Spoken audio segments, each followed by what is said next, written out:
Hello friends, I welcome you all to my YouTube channel on English Dear. So today in this video we will learn the previous chapter which we have divided into three separate parts. The final part is today in front of you. That is of the lesson The Gentleman of the Jungle, which is written by African writer Jomo Kenyatta. So in a first part we observed that how this man and elephant established friendship within themselves and how this elephant started cheating on this man. And in a second part we observed that the king of the jungle, lion, he appointed a commission of inquiry to solve the dispute between Mr. Elephant and the man. The commission of inquiry members also got appointed. Now, in this final video, in this part 3 video, we will come to know what verdict was given by the commission of inquiry, what all things and stories woven around that hut. Let's learn. The commission sat to take the evidence. The retired Honorable Mr. Elephant was first called. He came along with a superior air, brushing his tusks with a sapling which Mrs. Elephant had provided, and in an authoritative voice said, so here we can notice that the members of the commission, they sat inside the hut of that man, and first they gave priority to Mr. Elephant to collect the evidence, and they called Mr. Elephant inside the hut. And here one of the ex or the retired minister of the commission of inquiry, that is none other than our elephant, Mr. Elephant, came with the air of finality, air of superiority, brushing his tooth from the sapling, from the young plant which is given by Mrs. Elephant, and with a powerful voice he uttered something, he said something. What is that? It's very important paragraph from 4-mark point of view. So keenly observe each and every sentence here, which is very important. Gentlemen of the jungle, there is no need for me to waste your valuable time in relating a story which I am sure you all know. I have always regarded it as my duty to protect the interests of my friends. And this appears to have caused the misunderstanding between myself and my friend here. He invited me to save his hut from being blown away by a hurricane. As the hurricane had gained access owing to the unoccupied space in the hut, I considered it necessary, in my friend's own interest, to turn the undeveloped space to a more economic use by sitting in it myself. A duty which any of you would undoubtedly have performed with equal readiness in similar circumstances. Oh my God!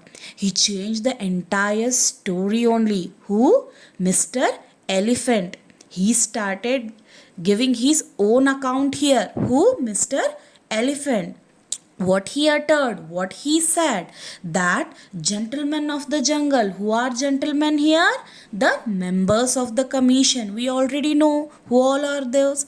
So he addressed them as the gentlemen of the jungle. And what else he said? That you people already know how humble and polite person I am. I means here elephant. As elephant was always ready, he was telling, he was always ready to help his friends who are in need.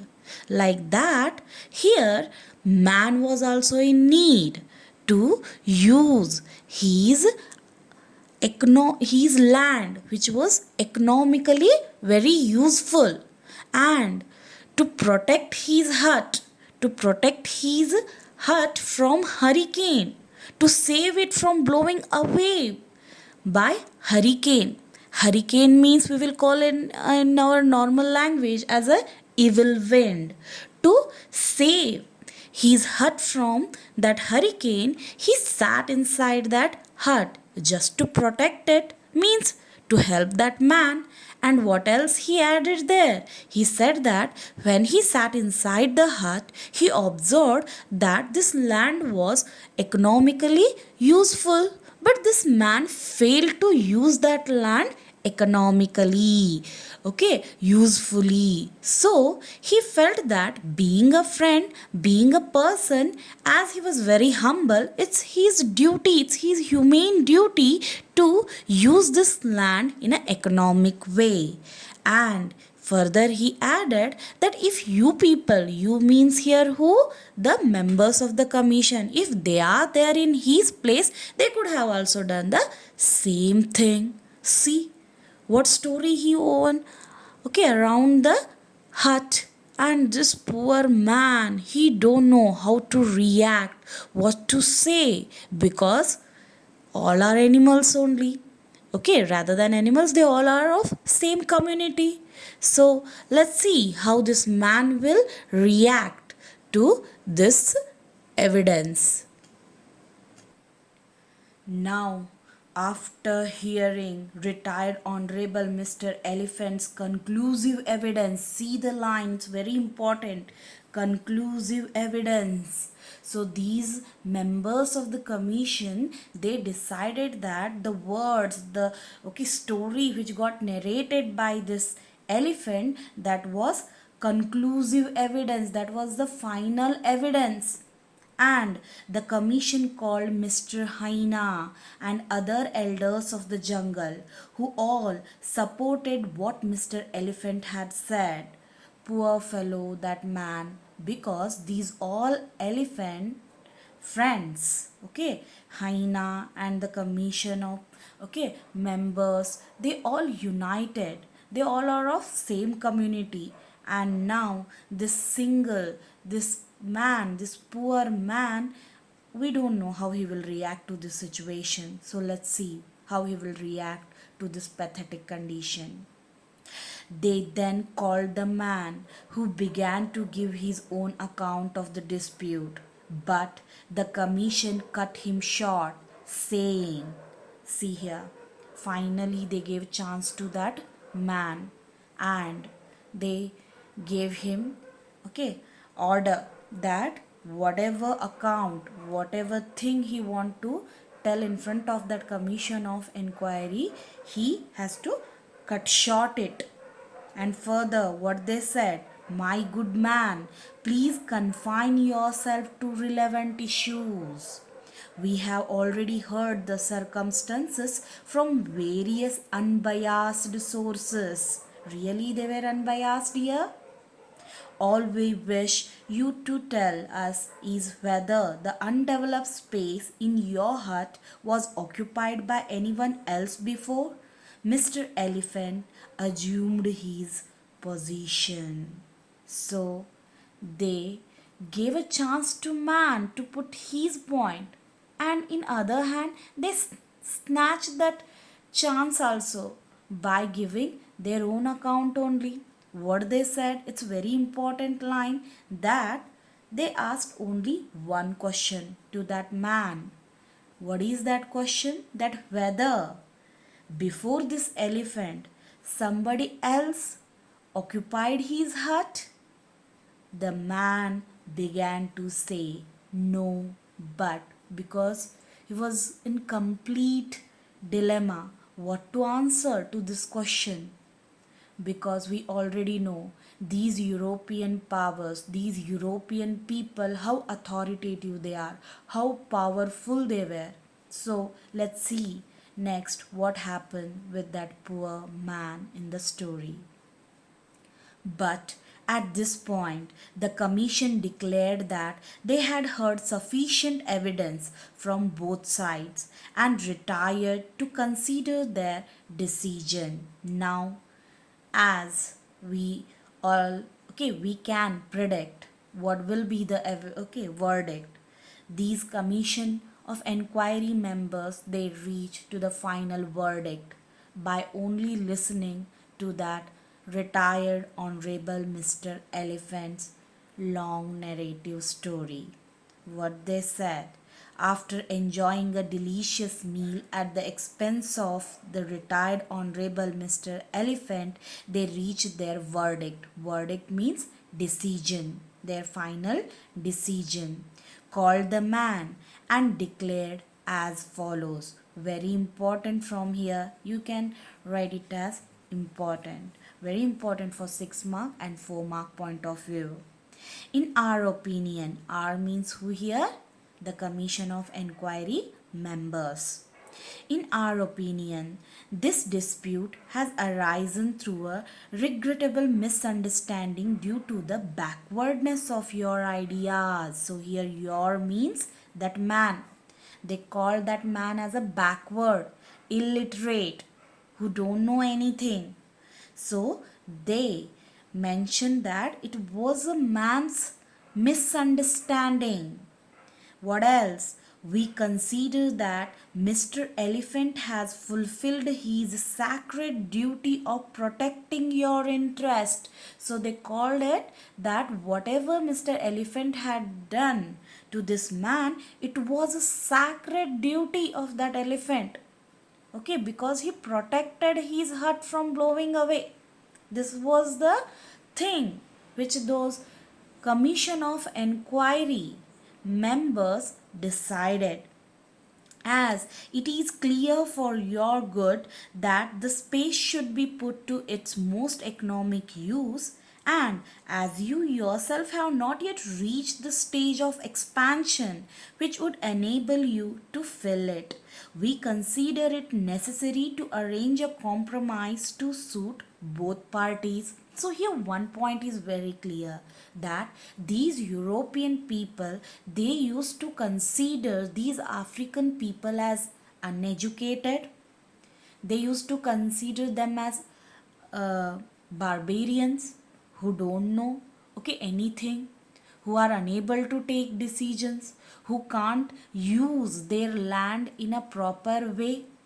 So, here these European people, by giving all these kind of reasons, they tried to snatch the land of these poor African people. That only mentioned in a first part, when introduction we saw about this lesson, the treaty. Forcefully, these European people tried to take the signature of these African people by that treaty, and they refused and they rebelled against it. Leave it, we'll come with the story now. Mr. Elephant shall continue his occupation of your hut, but we give you permission to look for a site where you can build another hut more suited to your needs, and we will see that you are well protected. So here, in one hand, they snatch that hut from the man, and from another hand, they gave him another land in that same forest. And what they said, that he can build another hut on that land according to his need. And these people are ready to take the responsibility of this man, that no one, again, no one will hurt him. They promised him that they will protect him. But what else happened in the story, that we will discuss now. The man, having no alternative and fearing that his refusal might expose him to the teeth and claws of the members of the commission, did as they suggested.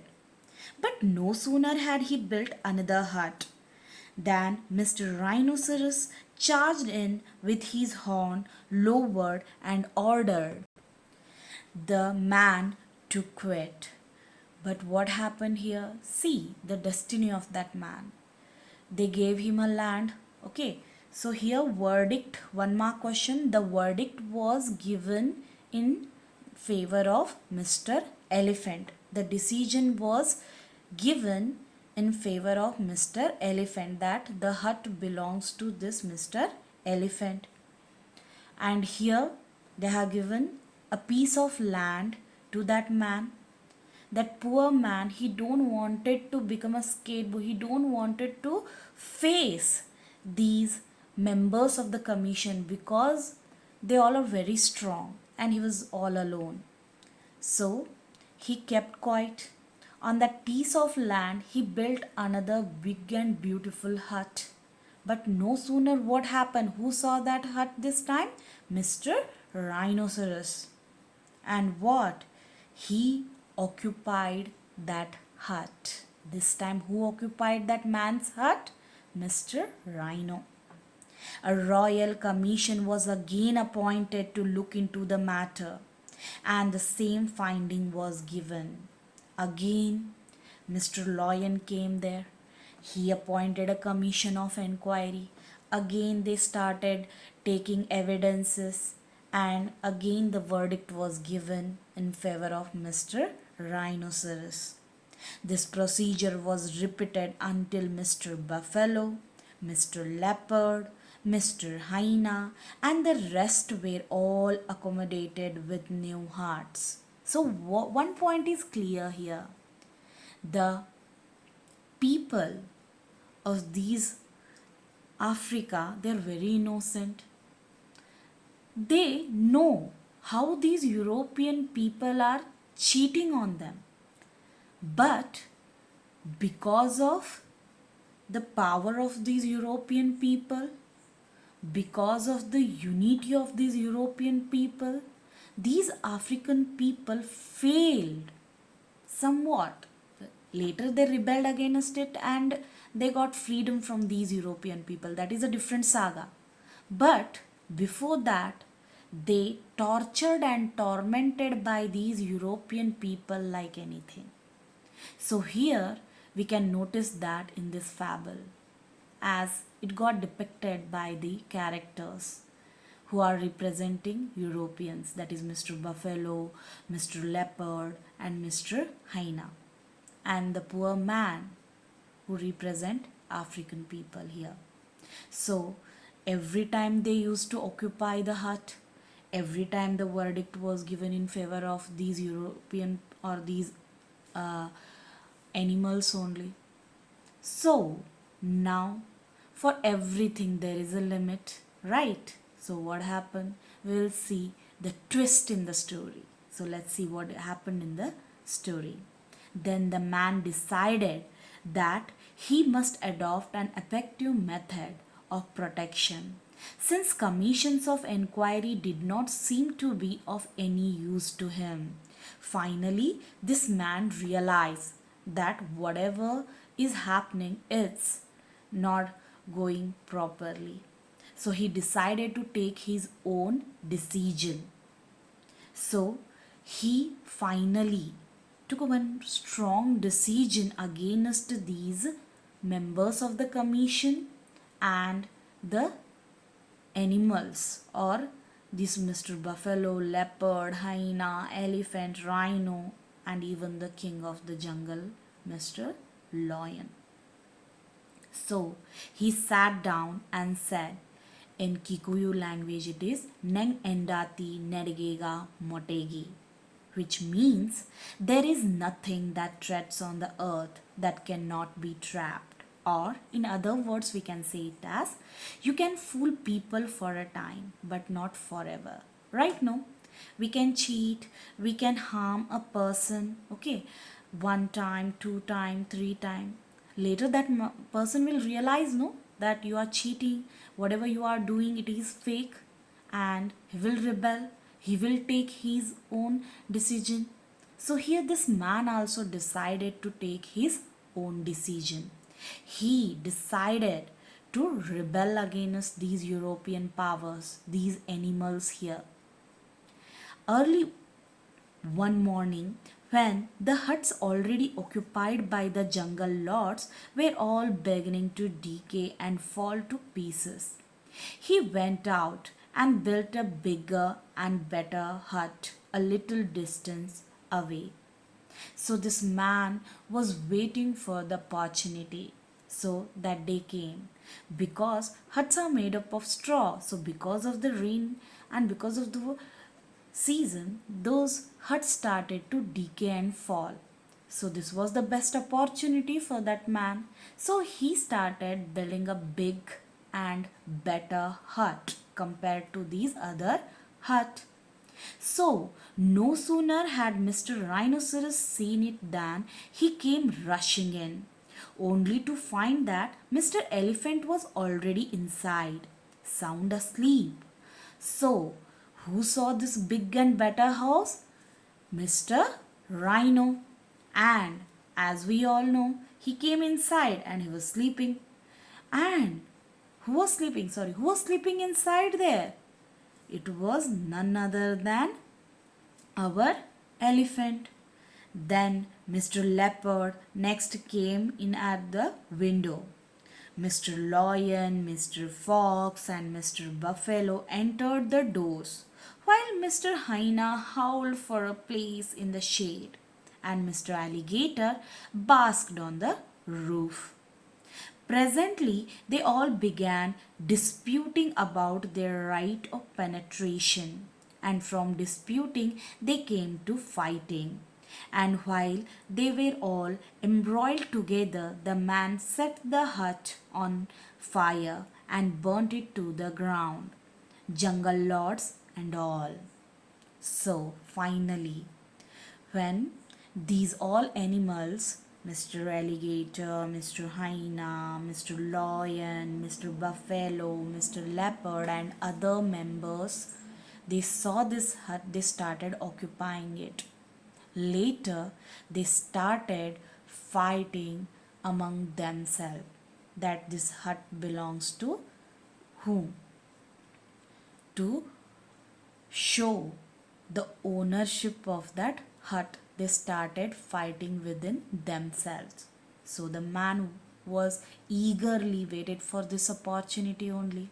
So as soon as he noticed that all these animals, all the jungle lords, the gentlemen of the jungle, they all are busy in their argument and okay with one another, he put that entire hut on fire, and then all the jungle lords with that hut, they burnt out. Then he went home saying, which is also a moral of the story, very important, that is, peace is costly but it's worth the expense, and lived happily ever after. Nice story, no? Yeah, the man, according to you, what that man had done, it was right or wrong? Because we observed in this story, see, every time whenever this man used to build hut, one or the other jungle lord used to occupy it, and later they used to give verdict in their own favor. Every time they used to take biased decision by saying that they are unbiased, they are unbiased. So finally, this man took his own call and he put that entire hut on fire to give himself that verdict, to gain that peace, which became very costly for him in the company of those jungle lords. So, with this beautiful moral that peace is costly but it's worth the expense, will end this beautiful fable, The Gentleman of the Jungle by Jomo Kenyatta. So, in my next video, I will discuss important questions of this lesson and important grammar points of this lesson. For that, you have to subscribe to my channel on English Dear, and don't forget to like and follow.